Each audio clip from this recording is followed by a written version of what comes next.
आज उन औरतों को, उन बच्चियों को नबी की जिंदगी को पढ़ लेना चाहिए। जब दुनिया में तुम्हारा बुरा हाल था, आज अगर कोई नारा दे के बेटी बचाओ बेटी पढ़ाओ, उससे कबल इस जिंदगी को पढ़ना चाहिए। इमामुल अंबिया के दुनिया में आने से पहले औरतों का क्या हाल था, बच्चियों का क्या हाल था। आओ तारीख के औराक को पलट करके देखो। इसी भारत की सरजमीन पर अगर किसी का शौहर मर जाता था, ये इमामुल अंबिया के आने से पहले का जमाना है, तो उसकी बीबी को जिंदा उसकी चिता पर जला दिया जाता था। तारीख पुकार करके कहती है किसी का शौहर मर गया और उसको ले जाकर के, चिता को ले जाकर के गंगा और जमुना और न जाने कौन कौन सी नदियों के किनारे ले जाकर के रख दिया जाता है। मैंने देखा कि कुछ लोग सूखी लकड़ियों को जमा कर रहे हैं। जमा करते हुए देखा, मैंने पूछा इस लकड़ी के ढेर को क्या कहते हैं? जवाब मिला इसको चिता कहते हैं। इस पर किसको जलाया जाएगा? फला शख्स मर गया उसको जलाया जाएगा। यहाँ तक तो बात समझ में आती है। तारीख पुकार करके कहती है आगे बढ़ करके जब लकड़ी जमा हो गई तो एक मुर्दे को लाया गया और लकड़ियों के ऊपर उसको लिटा दिया गया। मैंने देखा मुर्दे को लिटाया, उसके कुछ ही देर के बाद में एक औरत को पकड़ करके लाया। मैंने देखा उस औरत नहीं बल्कि वो लड़की अभी चंद महीने पहले जिसकी शादी हुई है। तारीख पुकार करके कहती है उसके हाथों की मेहंदी भी अभी ना छुटी, उसको पकड़ करके लाया गया। अल्लाह अल्लाह, उसको नशा दिया हुआ है और उसको उसी चिता पर जिंदा लिटा दिया गया। मैंने पूछा ये औरत, ये लड़की कौन है? तारीख ने जवाब दिया ये मनहूस है, इसकी वजह से इसका शौहर मर गया। अल्लाह अल्लाह, उसके बाद में कुछ ही देर के बाद ये हुआ कि उस औरत को जलाने से पहले उसकी आंखें खुल जाती हैं। उसी भरे मजमे में लोग तमाशाई तमाशा देख रहे हैं। कौन है कि आज एक लड़की को जिंदा जलाया जाएगा, और ये एक लड़की नहीं है, न जाने कितनी बेटियों को जिंदा जलाया जा रहा था। ऐसे ही आलम में जब उसकी आंखें खुली, आंखें खुलने के बाद में उस बच्ची की निगाह अपने भाई के ऊपर पड़ी। उसने पुकार करके कहा ए प्यारे भाई, तुझे बचपन का वो जमाना याद होगा जब मैं तुझसे नाराज हो जाती थी, तू मुझे राजी करने के लिए क्या कुछ नहीं किया करता था। आज समाज के लोग तेरी बहन को जिंदा जलाने पर तुले हुए हैं, आगे बढ़कर के आ मेरी मदद कर दे। भाई ने हाथों को खड़ा किया और पुकार करके कहा ए मेरी प्यारी बहन, आज मैं समाज के खिलाफ नहीं चल सकता, आज वेदों के खिलाफ नहीं आवाज उठा सकता, आज मैं तुझे बचाने के लिए मजबूर हूँ। अल्लाह अल्लाह, उस बच्ची की निगाह अपने बाप के ऊपर पड़ी। बाप को पुकार करके कहा ए मेरे प्यारे बाप, बचपन के जमाने में जब मैं किसी चीज की जिद कर लिया करती थी, तू मेरा बाप मेरी जिद को पूरा करने के लिए कुछ भी करता था, लेकिन वो चीज ला करके दिया करता था।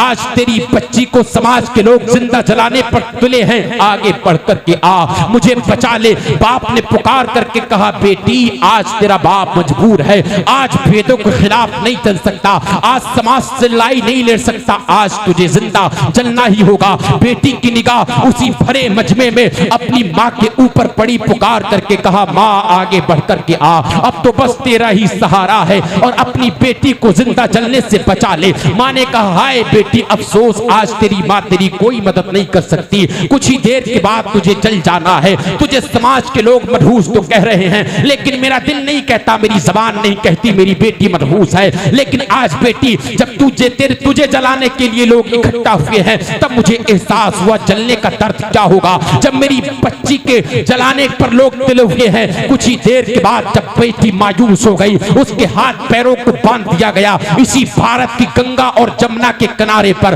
बांधने के बाद में कुछ देर के बाद पंडित जी ने मंत्र का उच्चारण किया, मंत्र पढ़ लिया। मशअल बरदार यानी आग लिए हुए एक शख्स आग लिए हुए हाथ में खड़ा है और घी के मटकों को उसकी चिता पर लौट दिया गया और उसके बाद में मंत्र को खत्म होने का इंतजार किया जा रहा है।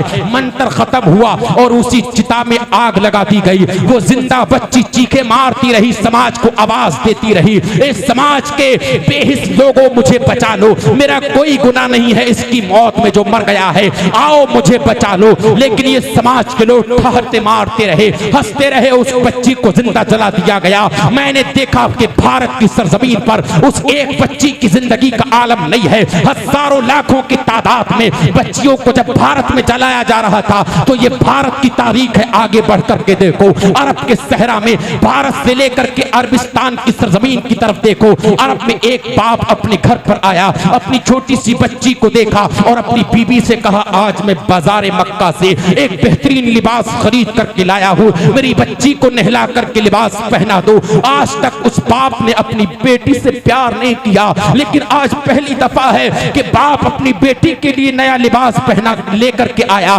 बीबी ने बेटी को नहलाया, वो छोटी सी 4-5 साल की बच्ची को नहलाकर जब नया लिबास पहना दिया, सुने वो औरतें और अपने दिल की तख्ती पर नोट करके ले जाएं, आजादी अगर दी है किसी ने, मजहब इस्लाम ने दी है, आजादी दी है, जिंदगी जीने का अगर तरीका दिया है, मजहब इस्लाम ने दिया है, पैगंबर इस्लाम ने।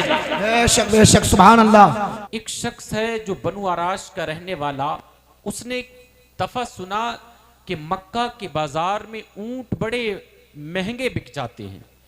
वो गरीब शख्स लंबा सफर करते हुए 2 ऊंटों को मक्का के बाजार में लेकर के आया। लाने के बाद सबसे पहले जो उसकी मुलाकात हुई, किस्मत की बदनसीबी के अबू जहल से हो गई।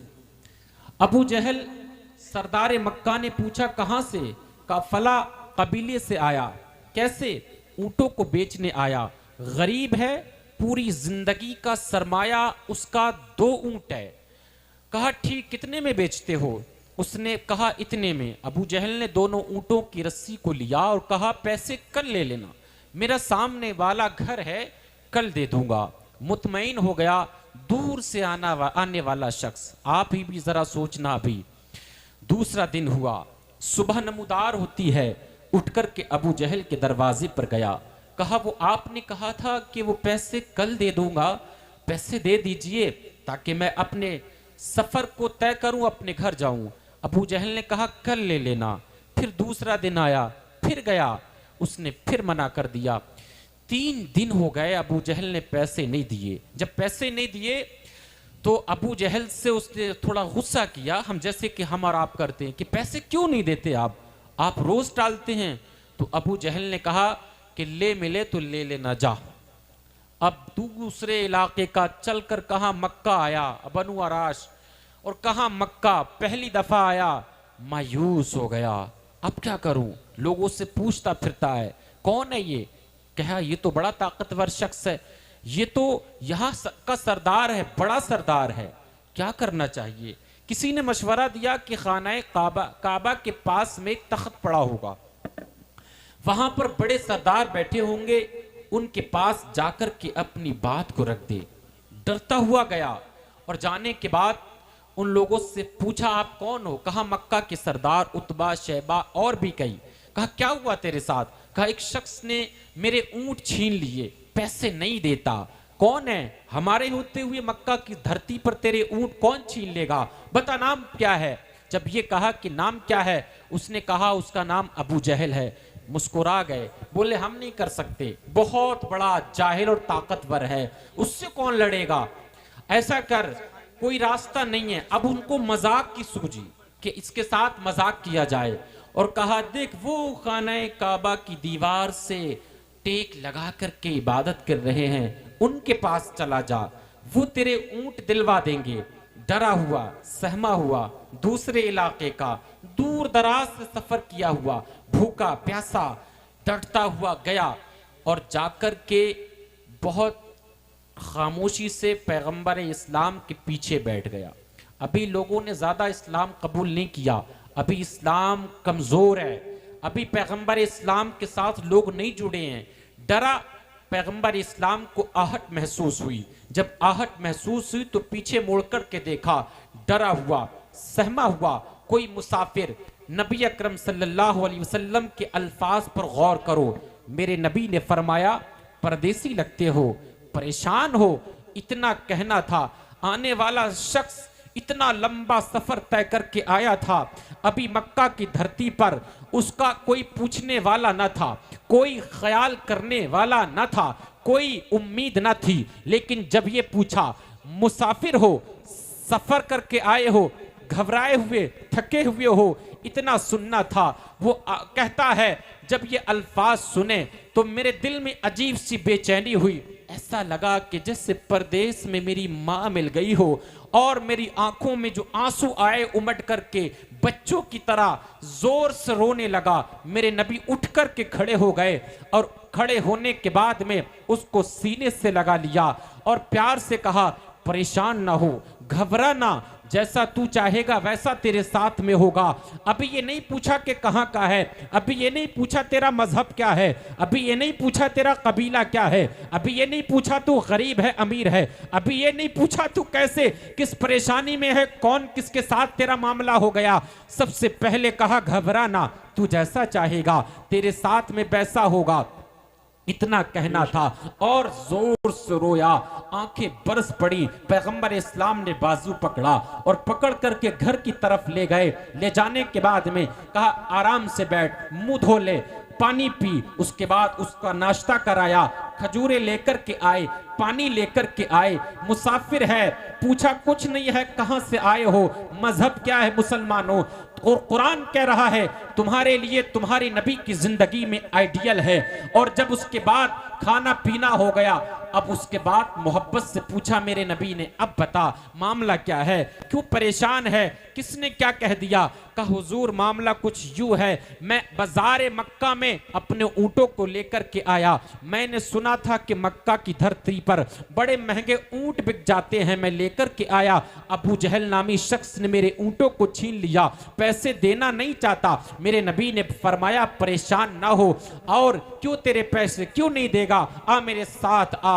आप जरा गौर तो करो, आप किसी इलाके का प्रधान चुन लेते हो, किसी को एमएलए चुन लेते हो, और एमएलए को वोट देने के बाद में जब उसके दरवाजे पर जाते हो और जब एमएलए साहब तुम्हारी बात को सुन करके फोन उठा करके थाने में या जहां कहां करना होता है कर देते हो, खुशी के मारे झूम जाते हो कि एमएलए साहब ने मेरा काम किया है। लेकिन ये तो इमामुल अंबिया हैं, ये तो जनाबे मोहम्मद रसूलुल्लाह हैं, इन्हीं के लिए सारी कायनात को परवरदिगार आलम ने पैदा फरमाया है। इन्होंने कहा, आ मेरे साथ आ। चिट्ठी को नहीं लिखा, खबर को नहीं भिजवाया, गुलाम को नहीं भेजा, साथ में जाकर के और ले जाकर के कहते हैं, आ अबू जहल के पास चलते हैं, मैं देखता हूं कि अबू जहल तेरे पैसे क्यों नहीं देगा। लेकर के गए। अबू जहल मक्का के बाजार में कुर्सी पर बैठा हुआ। मेरे नबी ने फरमाया, तू सरदार बनता है, गरीबों का माल हड़प करके, गरीबों का माल छीन करके सरदार बनेगा,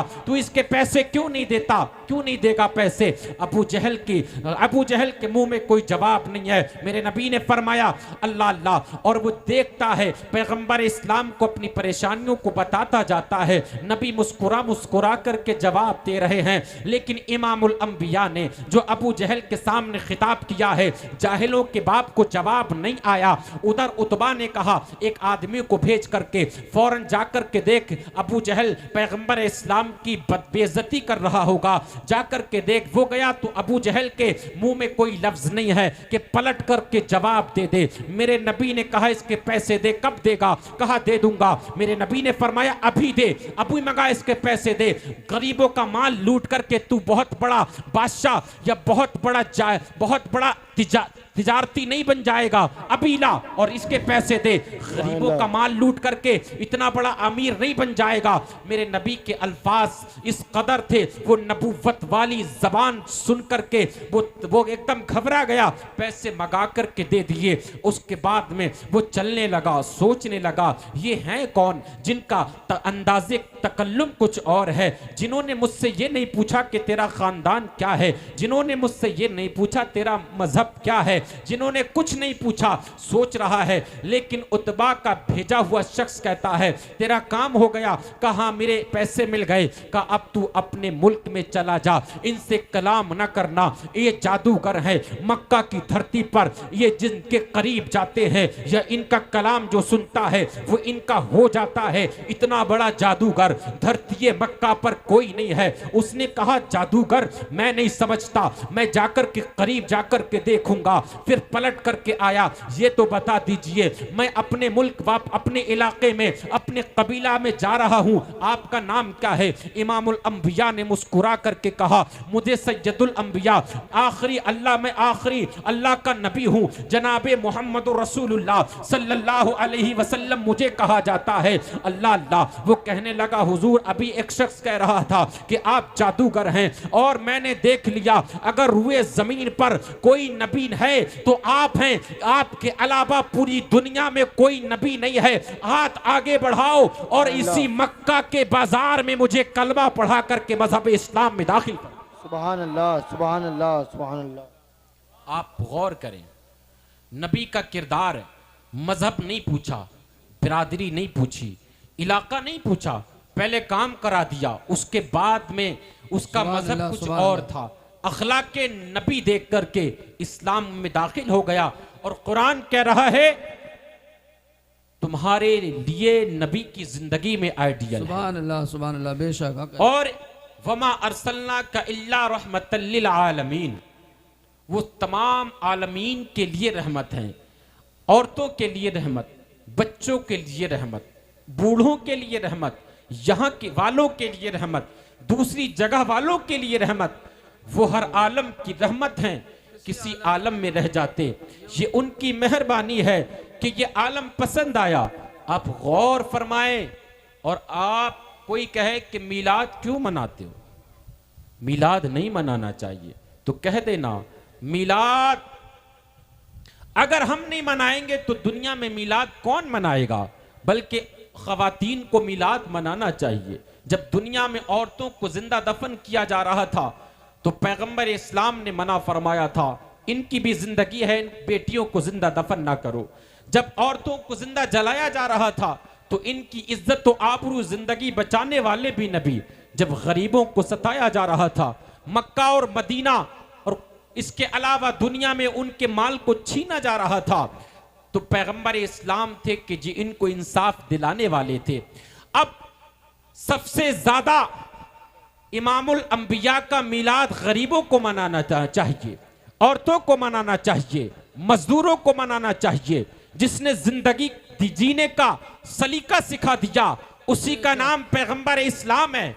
और जिंदगी में ऐसे जियो ताकि इस दुनिया से जाओ और मैदान महशर में और उससे पहले कब्र में मुस्तफ़ा जाने रहमत से मुलाकात हो जाए तो मेरे नबी खुश होकर के फरमा दें, ये मेरा प्यारा उम्मती मेरे नक्शे कदम पर दुनिया में चलता रहा और ये हलाल कमाया हराम से बचता रहा, मेरी शुरू ही बातों पर अमल करके जिंदगी जी करके आया है, मौला इसको जन्नतुल फिरदौस में आला मकाम अता फरमा दे। और जब कल मैदान महशर में जाओ तो परवरदिगारे आलम के सामने तुम्हारी बख्शिश फरमा दे। इमाम अहले सुन्नत इरशाद फरमाते हैं, पेशे हक मुजदा शफाअत का सुनाते जाएंगे, आप रोते जाएंगे, हमको हंसाते जाएंगे। सुभान अल्लाह, सुभान अल्लाह। नारे रिसालत, नारे गौस, मसलके आला हजरत, जश्न ईद मिलादुन नबी, सरकार की आमद। पेशे हक मुजदा शफाअत का सुनाते जाएंगे, आप रोते जाएंगे, हमको हंसाते जाएंगे। इमाम अहले सुन्नत फरमाते हैं, चमक तुझसे पाते हैं सब पाने वाले, मेरा दिल भी चमका दे चमकाने वाले, बरसता नहीं देख कर अब्र रहमत, बदों पर भी बरसा दे बरसाने वाले। आइए जनाबे वाला अब तारीख के औराक को पलट करके देखते हैं और देखते हैं कि नबी की जिंदगी क्या है, और ये देखते हैं कि नबी की जिंदगी से हमारे जिंदगी में क्या इनकलाबात पैदा हुए हैं।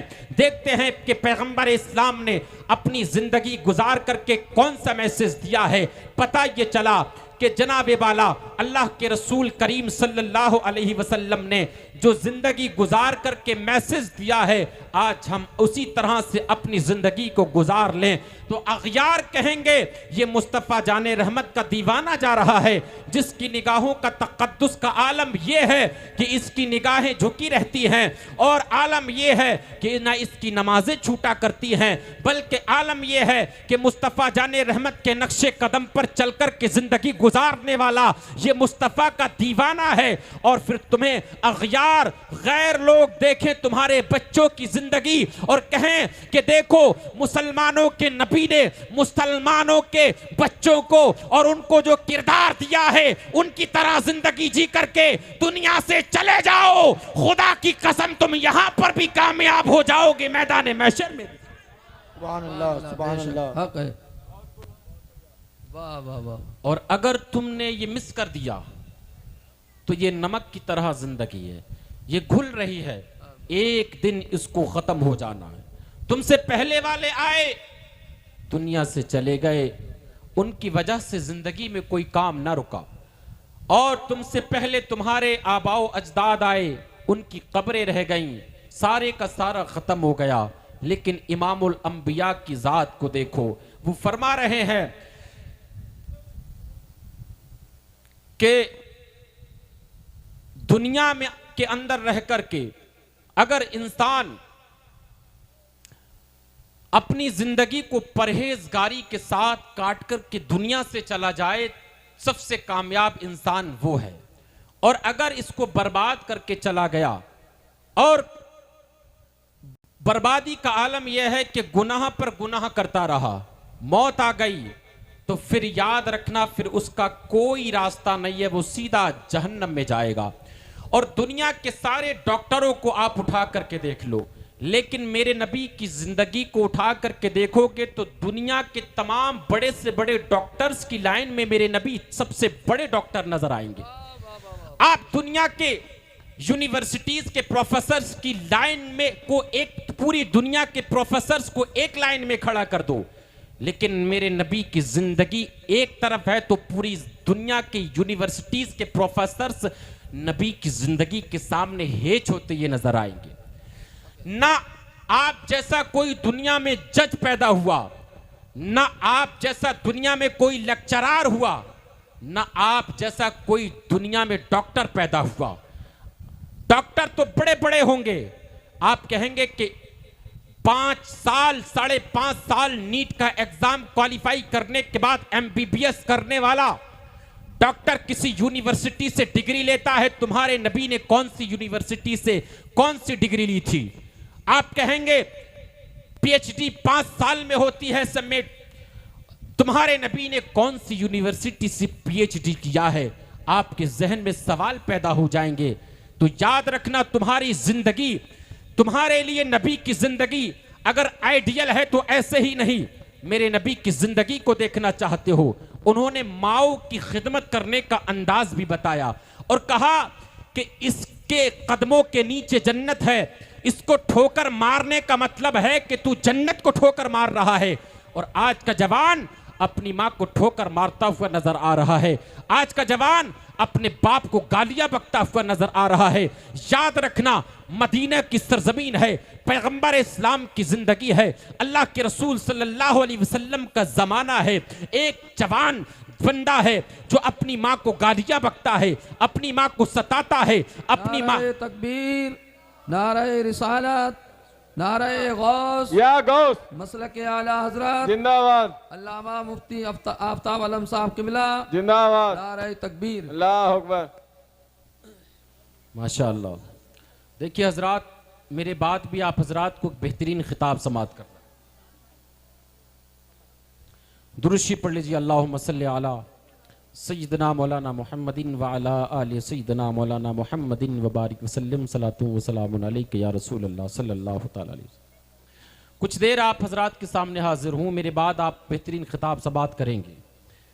नबी अकरम सल्लल्लाहु अलैहि वसल्लम की ज़िंदगी, मदीने की सरजमीन पर एक जवान अचानक ज़मीन पर गिर जाता है और तड़प रहा है। लोगों ने कहा क्या करना चाहिए? पता ये चला कि इसकी नज़ा का वक्त है, आखिरी वक्त है, और उस वक्त लोगों ने कहा कि कुरान की तिलावत करनी चाहिए। नौजवान के सामने कुरान की तिलावत को कर दिया गया। किसी ने कहा क्या हुआ? कहा अभी भी इसकी जिस्म से इसकी रूह नहीं निकली, और पढ़ो, और पढ़ा गया। काफी देर हो जाने के बाद जवान अपने सर को जमीन पर मार रहा है। मालूम चला कि लोग परेशान हो गए, अब क्या करें? जाओ, दौड़ करके जाओ, इमामुल अंबिया को बुला कर के लाओ। दौड़ करके आए, नबी की बारगाह में लोग अर्ज करते, हुजूर फला का बेटा जमीन पर तड़प रहा है, आप चलिए, आप जाएंगे तो उसकी रूह निकल जाएगी, परेशानी का आलम है, नज़ा का वक्त है, जमीन पर अपने सर को मार रहा है। अल्लाह अकबर कबीरा। इमामुल अंबिया अपने हुजरे से निकले, निकलने के बाद उसी जगह पर आए, इमामुल अंबिया ने दुआ फरमाई, जवान तड़पता रहा। कुछ देर हो जाने के बाद में मेरे नबी ने फरमाया, ए लोगो मेरे करीब आओ। इमामुल अंबिया के पास लोग करीब आए, मेरे नबी ने फरमाया, इसके वालिदैन हैं। तो किसी ने कहा, अर्ज किया, हुजूर इसके वालिद तो नहीं है, इसकी माँ है। मेरे नबी ने मदीना की सरजमीन पर पुकार करके कहा, इसकी माँ को बुला करके लाओ। माँ को बुला करके लाया, नबी आखिरुज़्ज़मा के सामने खड़ा कर दिया। मेरे नबी ने सवाल पूछा कि तू अपने बेटे से खुश है या ना खुश है? अल्लाह अकबर कबीरा। इतना पूछना था, अल्लाह अल्लाह, माँ रोना शुरू कर देती है, उसकी आंखें बरस पड़ती हैं। मेरे नबी ने फरमाया, ए बूढ़ी माँ क्या हुआ, तेरे रोने की वजह क्या है? अल्लाह अल्लाह। नबी के सामने बूढ़ी रो करके अर्ज करती है, हुजूर ये मेरा बेटा जरूर है लेकिन जालिम है, इसने पूरी जिंदगी मुझे गालियां दी हैं, मुझे बका है, मुझे सताया है। अल्लाह अल्लाह। मेरे नबी ने फरमाया, बूढ़ी अपने बेटे को माफ कर दे। बूढ़ी ने कहा, नहीं नहीं या रसूल अल्लाह, मैं अपने बेटे को माफ नहीं कर सकती, ये जालिम है, इसने बहुत सताया है। मेरे नबी ने फिर फरमाया, अपने बेटे को माफ कर दे। बूढ़ी ने माफ नहीं किया। मेरे नबी ने फरमाया, ए मेरे प्यारे सहाबा मेरे करीब आओ। प्यारे सहाबा करीब आए। मेरे नबी ने फरमाया, ए मेरे चाहने वालों सूखी लकड़ियों को जमा कर लो। सूखी लकड़ियों को जमा किया जाने लगा, इकट्ठा किया गया। मेरे नबी ने जब इकट्ठा कर दिया, ऐसे ही आलम में अल्लाह अकबर कबीरा, बूढ़ी आगे बढ़ करके आई और आने के बाद में अर्ज करती है, या रसूल अल्लाह इन लकड़ियों को आप क्या करेंगे? ये लकड़ियां जमा किस लिए की हैं? मेरे नबी ने फरमाया, लकड़ियों को आग लगा दी जाएगी, उसके बाद तेरे बेटे को जलती हुई आग में डाला जाएगा। अल्लाह अल्लाह। बूढ़ी माँ पलट करके कहती है, या रसूल अल्लाह, आखिरकार बेटा जालिम था और पूरी जिंदगी मुझे सताता रहा। मैं माँ हूँ, अपने बेटे को अपने माथे की निगाहों के सामने लकड़ियों में जलता, आग में जलता नहीं देख सकती। मेरे नबी ने फरमाया, अगर तू दुनिया की आग में अपने बेटे को जलता हुआ नहीं देख सकती है तो फिर बता जहन्नम की आग में अपने बेटे को जलता हुआ कैसे देखेगी? इसलिए आगे बढ़ करके अपने बेटे को माफ फरमा दे। आगे बढ़ करके आई, बूढ़ी ने अपने बच्चे को माफ किया, उसकी रूह निकल जाती है। मेरे नबी ने फरमाया, मदीने वालों गवाह हो जाओ, अगर ये बूढ़ी अपने बेटे को माफ ना करती और इसी आलम में इसका बेटा दुनिया से चला जाता तो सीधा जहन्नम में जाता, और अब माफ कर दिया, परवरदिगार आलम ने इसके बेटे को माफ किया, सीधा जन्नत में। सुभान अल्लाह, सुभान अल्लाह। नारे तकबीर, नारे रिसालत, मुफ्ती तस्लीम रजा साहिब किबला। नबी की जिंदगी को देखना चाहते, इमामुल अंबिया की जिंदगी का आलम यह है। आज औरतें कहें कि हमें आज़ादी दी जानी चाहिए, हमें लिबास में आज़ादी दी जानी चाहिए, हमें गुफ्तार में आज़ादी होनी चाहिए, हमें ऐश की जिंदगी जीने की इजाज़त होनी चाहिए। तो उन ख़वातीन को इमामुल अंबिया की ज़िंदगी पढ़ने से पहले दुनिया की उन ख़वातीन की ज़िंदगी को पढ़ लेना चाहिए। जब मक्का की सरजमीन पर बच्चियों को दफनाया जा रहा था तो पूरी दुनिया के अंदर ऐसा कोई मुफक्किर व मुदर्रिस और ऐसा कोई बादशाह और ऐसा कोई रईस और अमीर नहीं था कि जो ये एक बार कह दे कि इन बच्चियों को तुम जिंदा दफन क्यों कर रहे हो।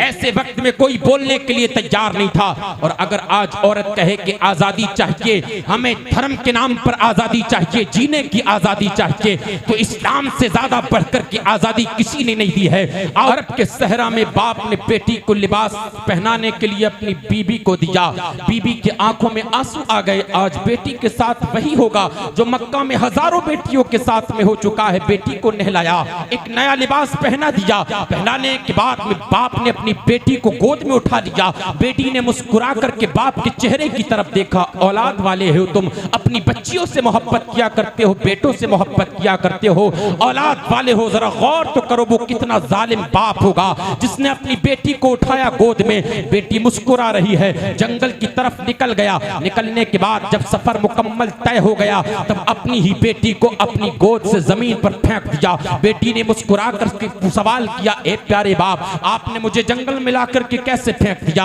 आज तक आपने मुझसे मोहब्बत से बातें ना की हैं, आज तक आपने मुझसे कोई कलाम नहीं किया। आज नया लिबास ला करके पहनाया और मैं तो सोच रही थी कहीं मेहमान नवाजी, मेहमानी के लिए ले करके जा रहे हो, कहीं दावत के लिए लेकर के जा रहे हो। मुकम्मल सफर होने के बाद बाप ने अपनी बेटी की एक बात को ना सुना और उस अरबिस्तान के रेतीले इलाके में, उस जंगल के इलाके में, अरब की धरती पर, उस मिट्टी पर बैठ गया जालिम बाप और अपने मजबूत बाजुओं से रेत को हटाना शुरू किया और रेत हटाता रहा, मुकम्मल एक गड्ढा बना दिया।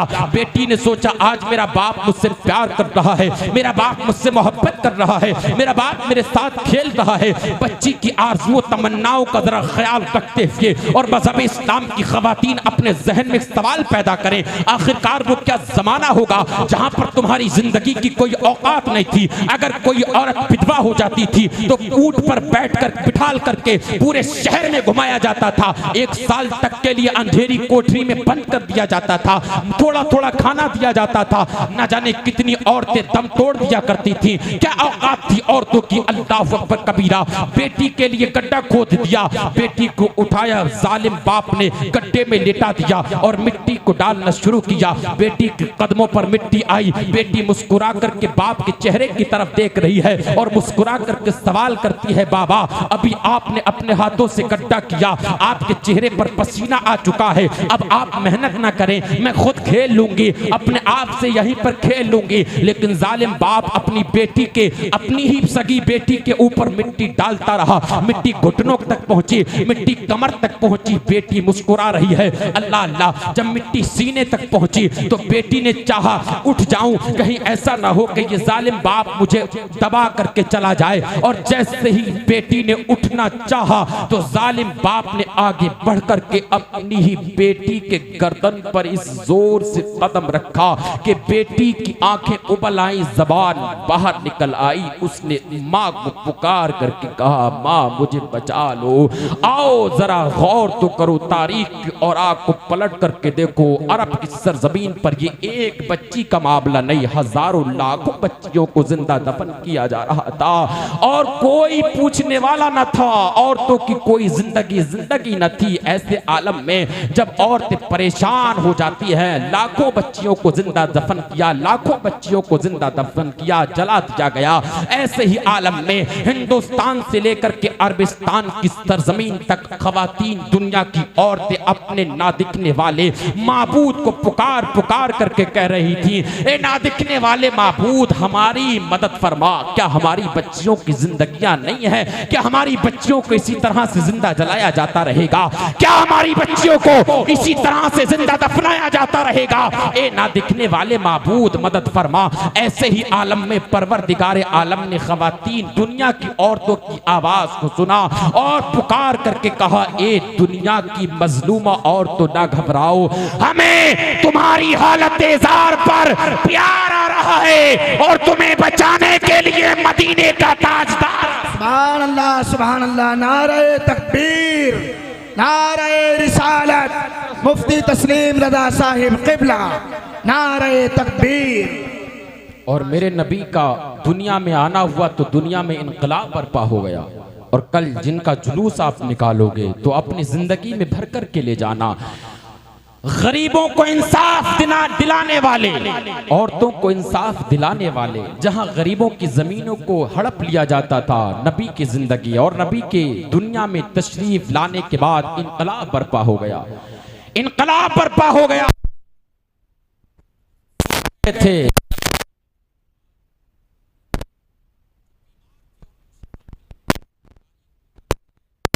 अल्लाह की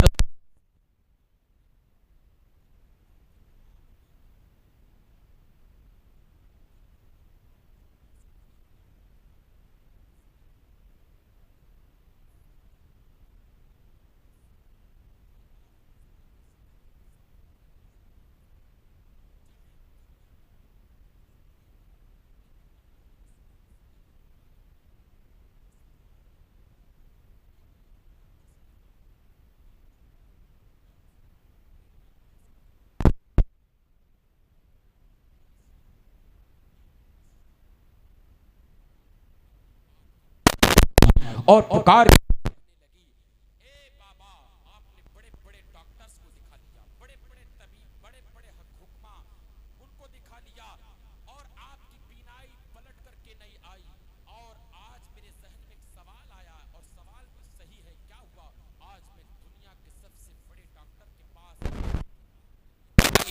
के आऊंगी।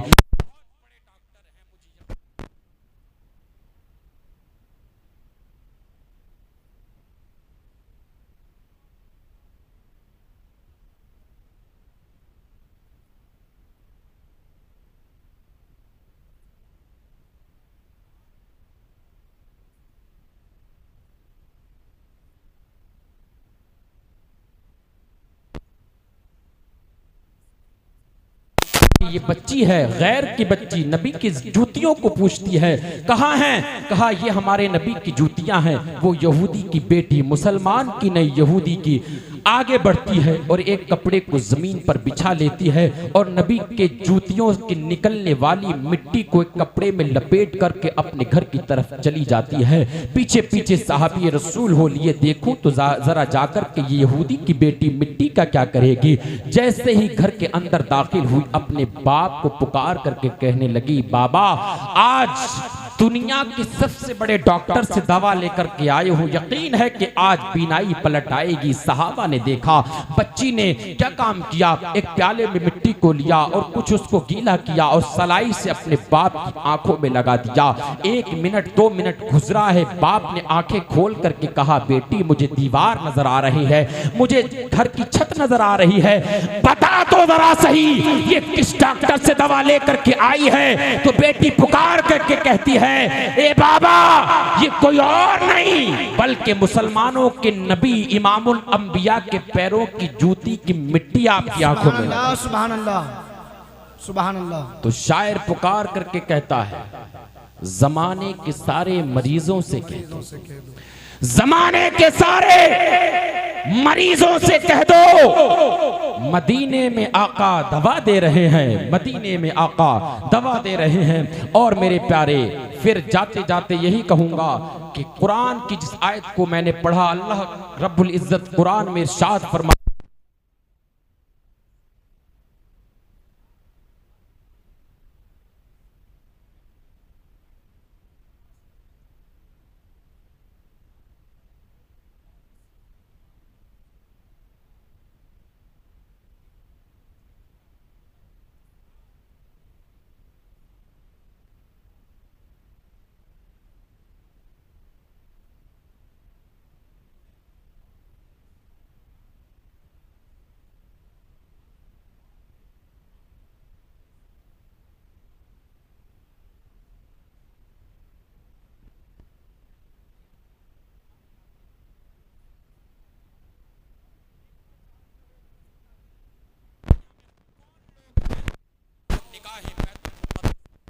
देखो और देखो वो नबी के दीवाने जो क़िबलाए अव्वल की हिफाजत के लिए अपने बच्चों की कुर्बानियां दे रहे हैं, मुस्कुरा करके जान दे रहे हैं। माए अपने बच्चों के जिस्म के टुकड़े लेकर के कहती है, मौला मेरे बच्चे की कुर्बानी को कबूल फरमा।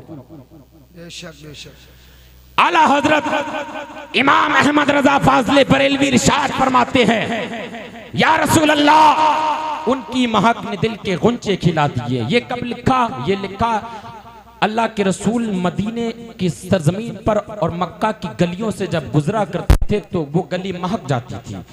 लोग कहते थे ये गली में खुशबू कैसी आ रही है, तो दूसरे अगयार कहते थे आमना का लाल इस गली से गुजर करके गया होगा इसलिए गली मुअत्तर है, महक रही है। आला हजरत इसी को सामने रखते हुए लिखते हैं कि उनकी महक ने दिल के गुंजे खिला दिए हैं, जिस राह चल दिए हैं ऊंचे बसा दिए हैं। और जब आला हजरत ने ये तमाम अशार लिखे तो फिर हम सब पुकार करके यही कहें, वादी रजा की कोहे हिमाला रजा की,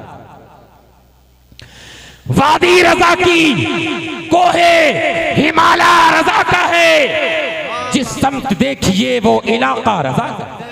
सुभान अल्लाह। वादी रजा की कोहे हिमाला रजा का है, जिस समत देखिए वो इलाका रजा का है। अपनों ने तो लिखा है बहुत इल्म दीन पर, जो कुछ है इस सदी में वो तन्हा रजा का है, जो कुछ है इस सदी में वो तन्हा रजा का है। और शायर पुकार करके कहता है माहौल के लिए कि मोहब्बत की नजर अहले वफा की शान पैदा कर, मोहब्बत की नजर अहले वफा की शान पैदा कर, बुलंदी और पस्ती में जरा पहचान पैदा कर, न हो माहौल से मायूस दुनिया खुद बना अपनी नई कश्ती, नई आंधी, नए तूफान पैदा कर। मजा है मरने जीने का हमें खतरों के दामन में, दिलों में हौसले और हौसलों में जान पैदा कर, दिलों में हौसले और हौसलों में जान पैदा कर। वाखिरु दावाना अनिल हम्दुलिल्लाहि रब्बिल आलमीन। अस्सलामु अलैकुम।